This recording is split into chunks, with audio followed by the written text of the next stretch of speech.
outer edge of it, outer third of it was ground and things, and that was it. I think that if you study that one real close, the down in the middle of it and things, you can actually see the underlying what's left of the remnants of the earlier flakes being taken off there and things. I sat down with Craig Ratchett with it, and Craig and I was explaining to Craig what I thought, and Craig agreed with me 100%. And things. So the guy that made that one, he was on his game. That blade, they were actually diving the flakes in earlier on in the middle of that and stuff, and then bringing the outside edges down to the middle and flattening it out, kind of like some of our middle woodland stuff we have here, where they were diving the flakes and then flattening out the outsides to bring it in. I think they were doing the same thing on that particular blade there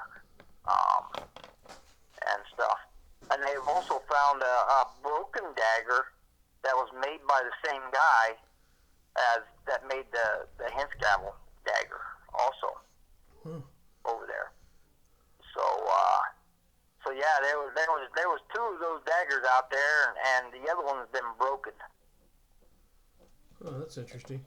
Yeah, it's kind of funny because, not really funny, but strange, is I was reading, the different articles about the daggers, and I was on the site for their National Museum there where it's stored, and they were saying that they didn't know if there was a functionality behind them, or if they were just a status or wealth blade or whatever, that kind of thing. And it seems to be like a lot of archaeologists tend to go towards ceremonial, wealth, status, and because experimentalism is, although there is young guys coming up and doing it, it's pretty rare, I think, because when you first sent me these daggers, I butchered deer with them, and it really worked pretty good, even going through cartilage and bone and stuff, because you've got the heavy duty base next to the handle, and then you have the bifaced sharp edge in the front, where if I use the front to, just down from the front to take the skin off, so I didn't, ruin the the inner dermal stuff, and then actually, pulled up the stomach, gutting it with the edge where there's a tiny bit of, like a real tiny bit of. My brain's not functioning 100%, but I can relate to that. Well, when you stitched it with the really tiny flakes, it created like a miniature saw, which worked really good for gutting it and getting the guts out and all this kind of stuff. So to me, I don't know if they've done what kind of studies they've done, like on use wear or that sort of thing, but it functioned really well as a would it look like here? Knife. As a butchering. This isn't the coarse stuff like we're used to seeing in the U.S. As you're butchering and stuff. So it's functional. It's a beautiful piece of art, and I'm sure it was, I guess they copied bronze status, type blades, but it is really functional. Though I don't know what experiments they've done or what analysis they've done to find out, what they think on that sort of thing. But it is really functional. The ones you sent me, I used butcher deer and fish and rabbit, and they really are very functional. And the different parts are good for different things. And I don't know if that's a coincidence or if they were designing them for function as well. But I haven't really read enough to know.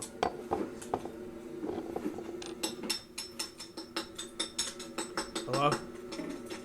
There, and some of those really high-end daggers, the edges aren't really refined down for time I got started, didn't realize it wasn't taped when it took me off. But we're skinning this piece of Georgetown flint here. This piece of James about has a crack right here, I see. But we'll get back in here and see what we can come up with. Hopefully that doesn't go too much further right here on that crack. We'll see what comes out of it in just a little bit. So we'll get back and start skinning this off again. I'm swinging a But as for it being real super refined edge, it really isn't. And I guess that's kind of the same way with about all those really high-end daggers. They never really showed use, and they never super refined those edges down. But they found a lot of others that's been resharpened several times and things.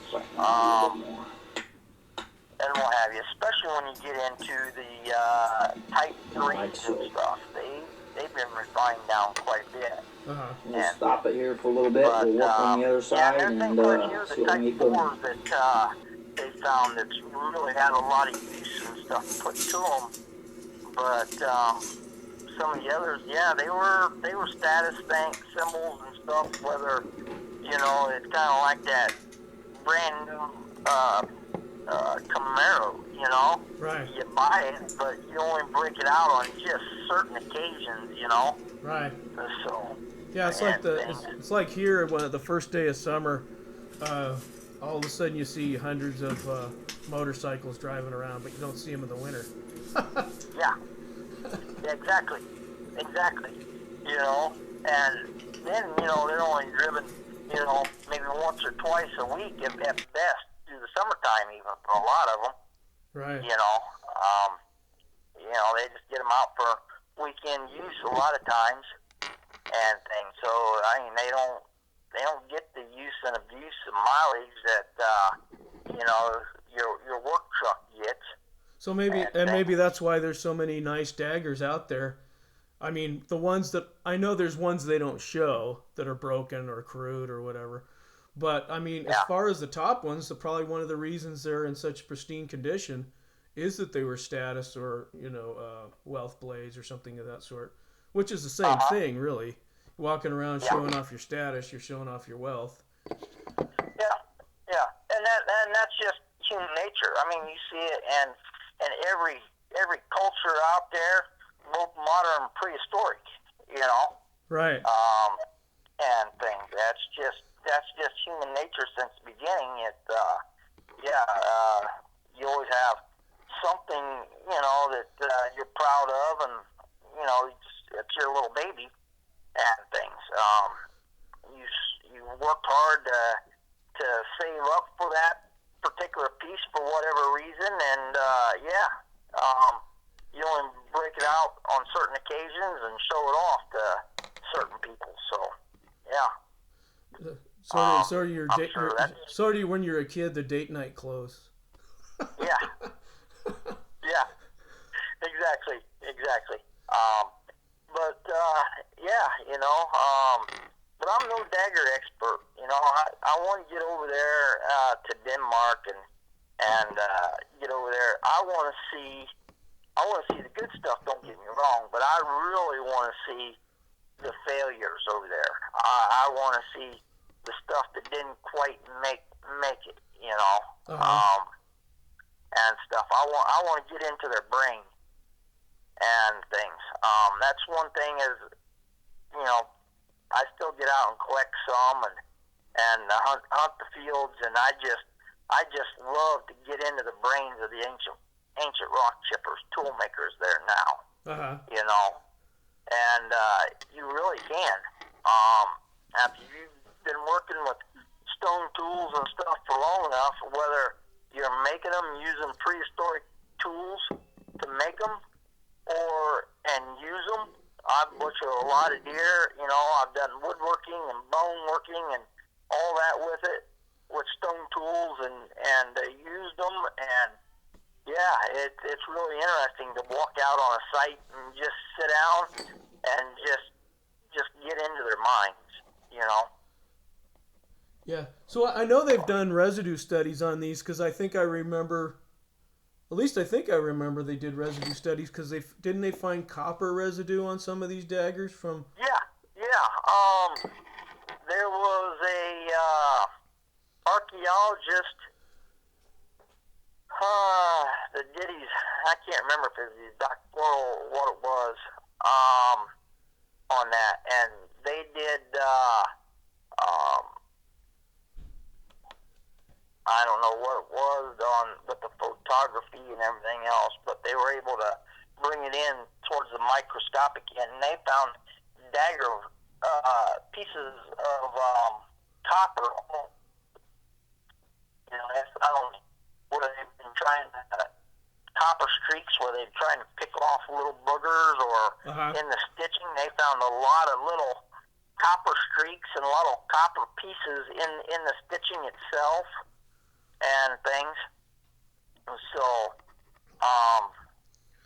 yeah, they were, when they ground those blades, when Sophus was here, he wanted me to grind the blade of his dagger. So we ground it, and I pressure flaked it. And there was one tiny little bitty patch of grind mark just below the stitching a ways on the blade. And that's the hardest part of any of it. It's the whitest part, and a lot of times you're trying to run uphill just a little bit. And I had to get it off.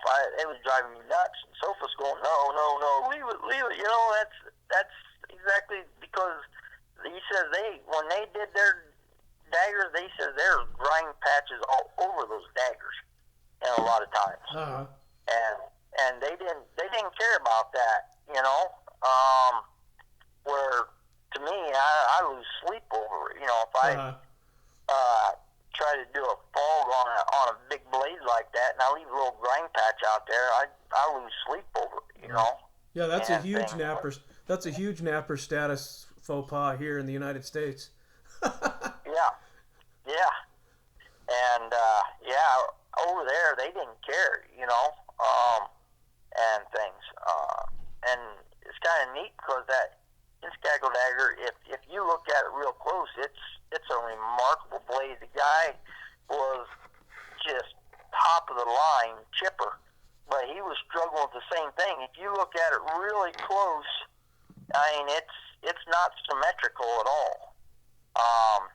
One horn on the pommel is longer than the other, and one shoulder sweeps out a little bit more and protrudes a little bit more, and everything on that particular dagger. It's pretty cool to watch the struggles that he had and compare them with the struggles I have on each one. You know, it's a battle, and it's kind of neat to see the old boys had the same problems. Oh, that's interesting. Yeah, I was looking yesterday. I guess it was yesterday. I was trying to find it, but I couldn't. But the issue of Chips where D.C. Waldorf put the colored photos of it, and there's some close-ups inside. You've seen that one apparently, so. Yes. Yeah, that's amazing. The photos of the backside. It's like the dark side of the moon. You know, you finally get to see. And actually, the flaking on the backside is better than it is on the front side. Yeah, it's amazing. And things. So, yeah, I bet you that guy was cussing, you know, thinking, "Hey, doing it," you know. Yeah, and he's probably coming back to haunt the museum, saying, "Turn it around, best flaking's on the other side." Yeah, I imagine, and things. But you know, Denmark has some fantastic daggers and stuff. But there's some up in Norway, and I think Sweden that rival anything that they found in Denmark too. And things. Now, whether or not those were made in Denmark and traded on up into northern Scandinavia there, they aren't just 100% sure, or if it was Scandinavian nappers that you know, a dagger maker up there, they really aren't sure. But yeah,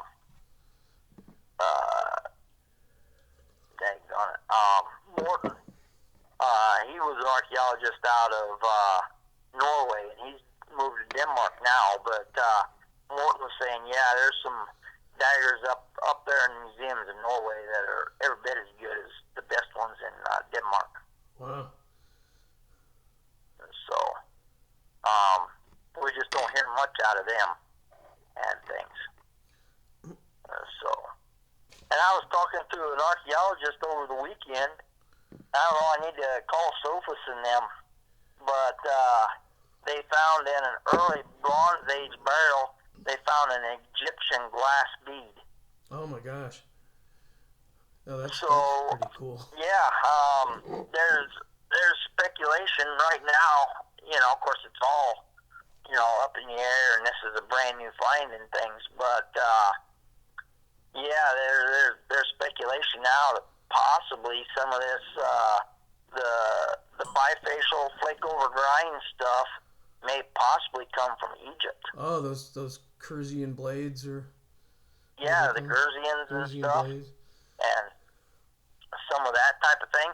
Yeah, now they're starting to speculate because all of a sudden, you know, these type 3s and stuff, the later type 3s come in type 4s, you know, all of a sudden they start grinding the blades and doing some fog work on them and doing some other stuff that they never did before, just out of the blue. And yeah, there's speculation now, possibly, I don't know, that it may be some stuff that's coming up from Egypt. Oh, yeah, that's pretty amazing. Yeah. I don't know if that's supposed to be out yet or not, but yeah, I just found out about it. I had an archaeologist tell me about it over the weekend, so. Yeah. Well, I won't say anything. Ruin the guy's dissertation or something. Yeah. That's one thing I learned is if you have something, keep your mouth shut, because I've been burned. I mean, I've been doing it like a million years, and over that million years, I've been ripped off a million times. You know, I don't lose any sleep from it, but I mean, once in a while though, I'll lose a couple winks. Yeah. I've heard a little bit about your past history in the last 5 years or so, and things. So, but yeah. I'm one of those guys. I'm a good listener, but I try to keep my mouth shut. But, yeah, I wish I was like that. But yeah, that's kind of an interesting tidbit there on the Egyptian stuff. Yeah. You know, there's probably a dissertation in there if you want to go back to school.